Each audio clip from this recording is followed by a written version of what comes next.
Good morning, good morning, good morning. And today we have taken the gearbox out of this Insignia and we are going to attempt to put it back in. Well, no, we are going to put it back in. One way or another it is going back in. There is no if, buts and maybes about it. Well, there is, how difficult it's going to be. So this is more sort of a gearbox putting in video than it is a tutorial or anything. And the reason for it is because I bought this off the laser van. I did a couple of little shorts about it. And it's a gearbox support, and I've used it once, and this is the second time I've used it. And I want to see if it helps me put the gearbox in, because these gearboxes, they're a 6-speed gearbox and they're quite heavy. But as you can see, it is quite well supported. It does hold it really well, so I want to kind of see if it is easier to put it in with this as opposed to this base plate, and sort of just film it and let you guys be the judge. So we're going to get you set up on the stand over here, and then I can kick you several times because the gearbox jack's then going to be here, and yeah, we can all get nice and cozy with each other. So we're going to get you set up on the stand, and then I'm going to get some gloves on and we're going to wheel this over and see how well it goes back in. That is as kind of as in there as I can get you without you being, I think, in the way.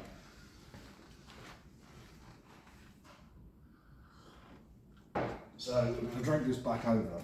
These are interesting because they don't hold the gearbox in a traditional way, which kind of makes it a bit interesting to put to. Makes it difficult to put into words how different they are. Right. So. Kick you already, told you. There we go. Come in. On the ABS cable, turn that in there like that. That's locked up. Right, are you guys still looking somewhere near?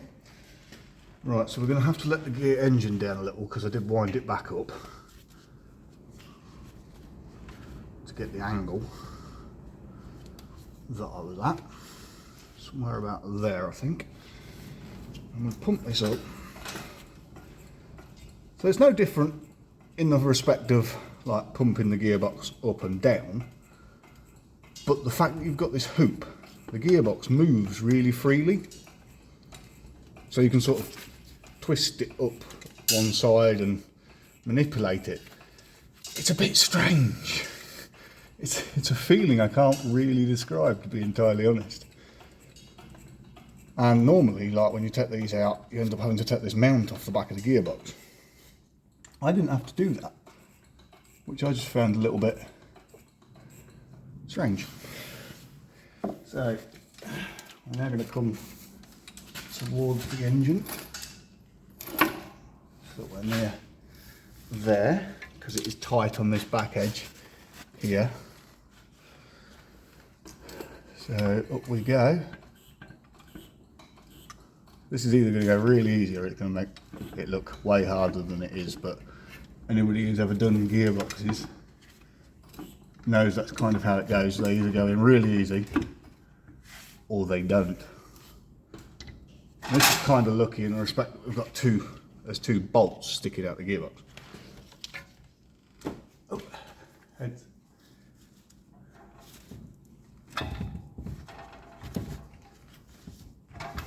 I need to come down with the engine a bit more.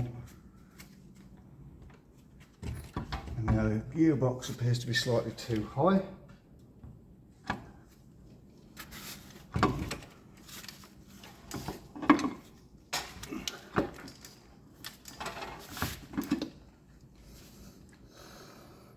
Okay, so what's going on now is we actually have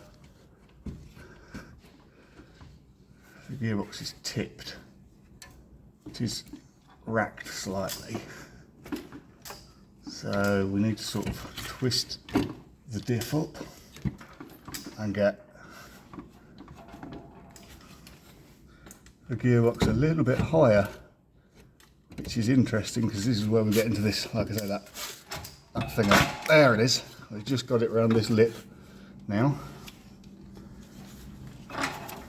which is good.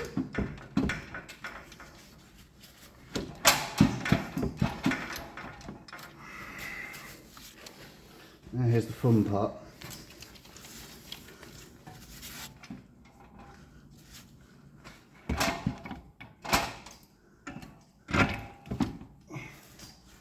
Right, so now on the bolts. There we go. Gearbox jack is holding.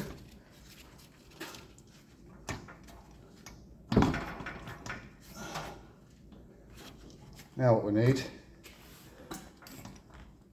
there we go, we need to rotate the flywheel slightly because the flywheel's not letting it slide on. And there we go, just like that. So now that should sit there like that.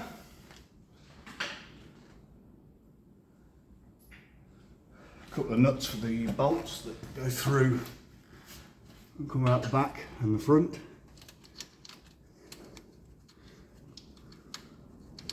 One there. There we go, that's on 5-6 turns. Try and get this one up here. And the gearbox.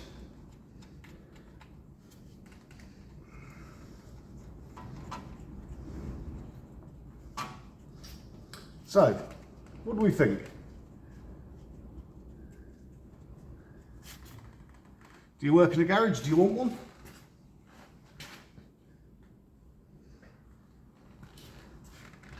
Do you think that was brilliant? And well worth, I mean, they are expensive. That is like nearly 700 quid.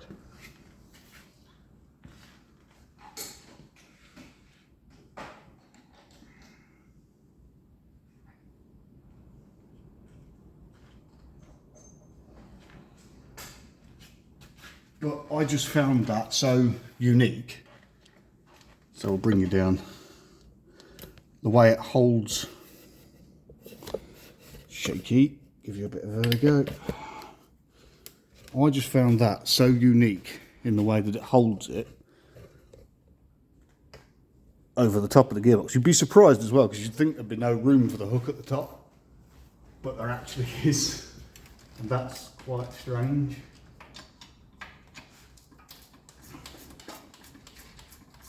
But yeah, there is actually room for the hook up top. Some vehicles more than others, granted.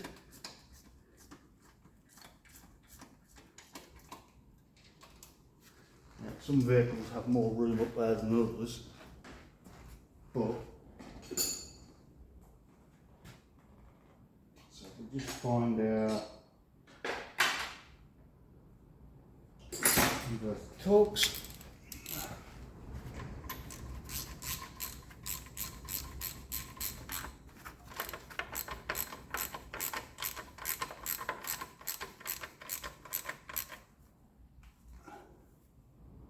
And if you've never done an Insignia gearbox and you're still watching because you're curious, there aren't actually that many bolts hold the gearbox to the engine.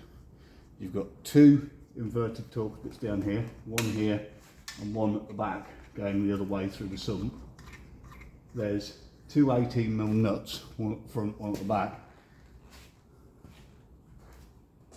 There are also two larger inverted torques at the top and a starter motor. In all honesty, doing the gearbox in one of these, the hardest, most annoying part is it's all the other bits. I mean, like, so, you know, you've got that, like I say, there, there, then you've got 3 bolts on the starter.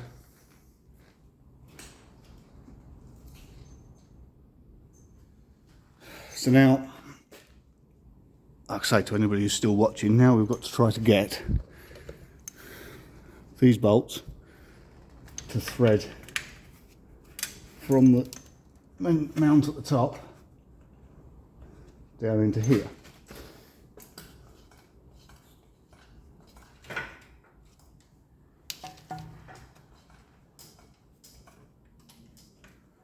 Which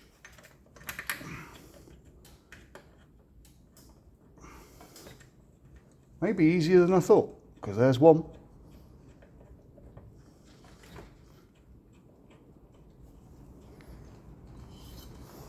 And get the back one.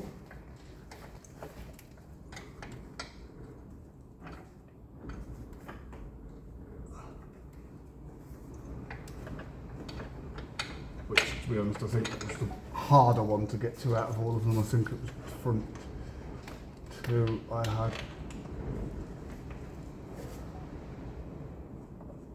There we go. Spin that in on my fingers.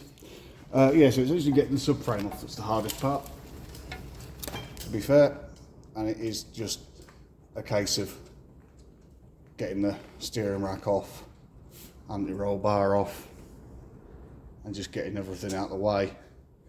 If you've never done gearbox in one of these, I would advise, before you put everything back together, bleed the clutch. I've been caught with it once. It was really annoying. Everything seems great, and I thought everything was great, and then I went to bleed the clutch, I put everything back together, and in the first 6 seconds, the master cylinder, whilst bleeding, sorry, slave cylinder, whilst bleeding, just went pop. Which ironically is the reason that we're actually replacing this one, is because it went pop. They are prone for it, these Insignias. It is actually a common theme, to be honest. There. So I knew there was some more in that somewhere. So now all we do, you would think that setting this up would be really fiddly. It actually wasn't. The first time you're a bit, is that going to work? Is that not going to work? But I'll be honest, every time I've done it, even though the first time was the first time and the second time was the second time, I never had to reorganise it or rejig it, so it was just sensible in the way you do it. I don't see it being a problem at all. Now the easiest way to do this, to be honest, is just take that off like that.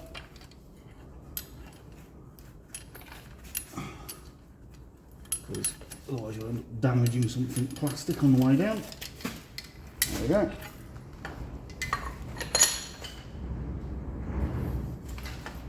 Now we just need to wiggle the rack out the way and take that off the top. Like that. Pull you guys back. There we go.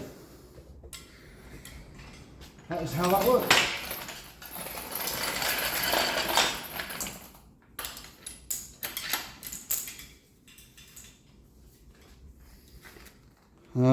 Now obviously, there it is. Obviously if you're doing this for the first time, or you don't use these things regularly, this really isn't going to interest you. You're not going to go pay that kind of money for one of those. This is really a, if you're a garage. Now, little side note, when I bought this, they said to me there was no weight limit. If you buy one off of Lazer or off the internet, there actually is a weight limit now. It's stamped on the bottom here and it's 250 kilograms. But as you can just see, I just lifted the gearbox and half the engine with that to put the bolts back in. I mean, I'd say that's still under the 250 maybe, but it's getting close, and I had no problem at all. I'd imagine the weight limit is to do with the eyelet at the top, just there. I'd imagine that's probably where the weight limit comes from, to be honest. But there we go. I mean, that took 15 minutes real time to get that back in. If you're interested, that's what happened to it completely died. Flywheel was dead as well, and the clutch, as you can see, not bad that side, but this side is actually on rivets. So it's just shined the top of the rivets off. So the clutch was dead. As you can see, the pressure plate's also scored. It did need replacing. But yeah, no, that's the laser tools. What's the number? Is there a number on it? There you go. 8579. And yeah, if you want one, go buy one. I bought it with my own money. It's not sponsored or anything like that. I think they're quite good. They are made here in England as well. Like I said, that's the second gearbox I put in, and they are way easier. That's way easier to use and way safer than this. If you've got your own shop, and you know, you've seen people stacking bits of wood and not chaining these down properly to this, these are way safer. I mean, I may invest in a few more of these straps and what have you for holding the gearboxes on, because I'm not overly keen on the chain idea. They did give you some instructions with it, but they're just a bit hard to follow, and I just did it however it worked. But yeah, if you're still with me, thanks for watching. Please give me your thoughts down below, and obviously leave a thumbs up if you like the video. Thanks for watching.